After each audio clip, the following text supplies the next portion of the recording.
Allora, io pongo una serie di domande e spero che poi l'assessore in replica trovi il modo di dare delle risposte.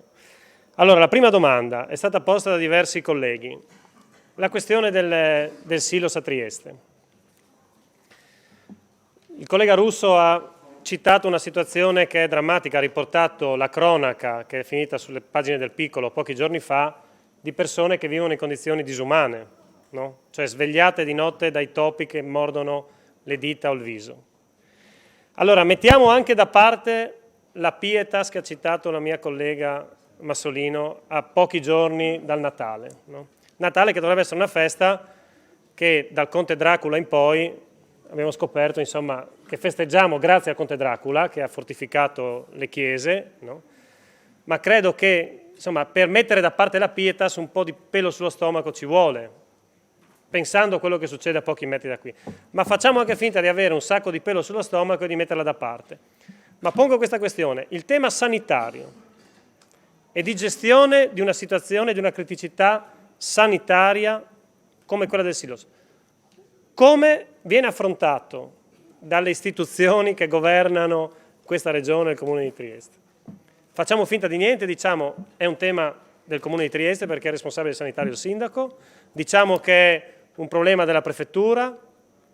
Vorrei capire qual è la posizione della giunta regionale su questo tema, che diventa anche un tema politico perché governate in regione da quasi 6 anni, a Trieste abbiamo perso memoria e governate da più di un anno a Roma. Allora, gli auspici del collega Mazzolini, se fosse per me farei così, vorrei capire quali sono, cioè quali sono le risposte concrete oppure dite continuiamo a ignorare il problema. Qui pongo una questione. Vorrei capire se la risposta è solamente in termini di retorica della sicurezza. Droni, no? Abbiamo letto un emendamento sui droni che dovrebbero garantire la sicurezza. Poligoni di tiro virtuali. Tra parentesi, io in questi giorni ho chiamato un po' di comandi dei vigili a livello regionale. Nessuno sapeva niente di questa cosa, assessore.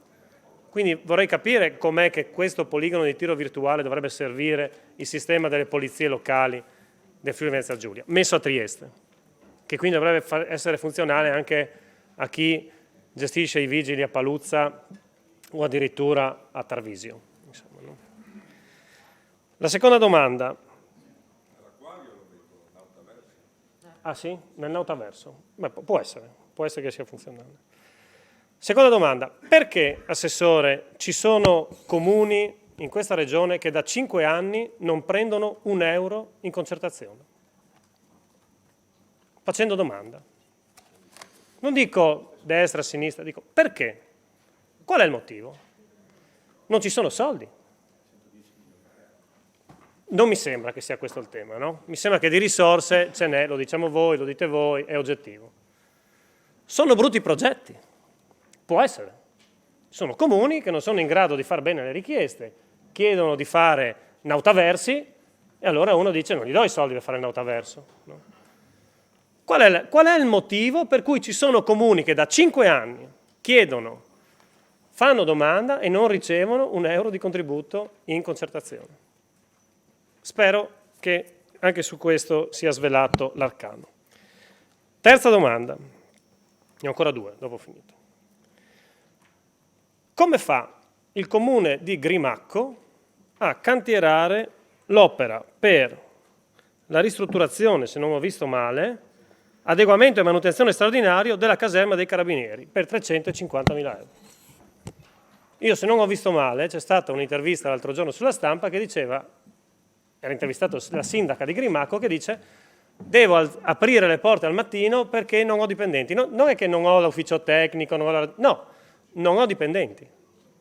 Allora, 3 giorni dopo quell'intervista noi leggiamo che vengono stanziati €350.000 per la manutenzione straordinaria della caserma dei Carabinieri a Grimacco. Allora faccio anche qui una domanda che magari sarà banale o la risposta sarà scontata, però io confesso che faccio fatica a darmela. Come fa il comune di Grimacco a spendere questi soldi? Immagino che scorrendo l'elenco della concertazione di comuni che fanno fatica a spendere, a cantierare le opere, insomma, ne troveremo altri. Ultima domanda. è questa. A luglio noi abbiamo stanziato 30 milioni di euro, poi se ne sono aggiunti altri 7,5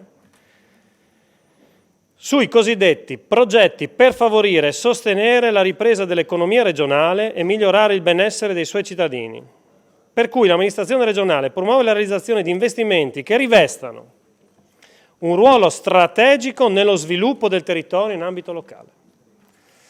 Quando lei, Assessore, propose di stanziare quella somma, 30 milioni, la chiamò il capitolo per i progetti strategici. Noi, insomma, non sapendo bene l'origine di quello stanziamento, chiedemmo dai banchi, ma che differenza c'è con la concertazione? Perché se sono, no, voglio dire, risorse che devono andare ai comuni, o vanno in concertazione e quindi seguono le regole della concertazione, oppure non capiamo la ratio di metterle in quel capitolo dedicato. E la risposta fu: servono per progetti strategici.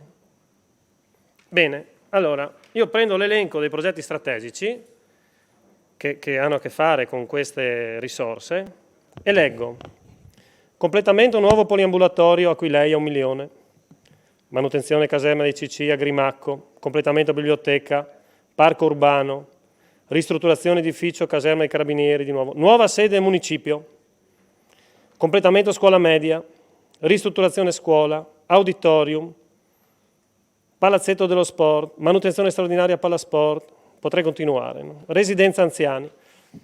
Qual è la differenza con la concertazione? Io confesso che anche questa forse è la domanda più difficile, però vorrei capire dove sta la differenza fra questi progetti finanziati e quelli in concertazione e perché questi sono progetti strategici per cui a luglio abbiamo messo i 30 milioni e poi se ne sono aggiunti altri 7,5.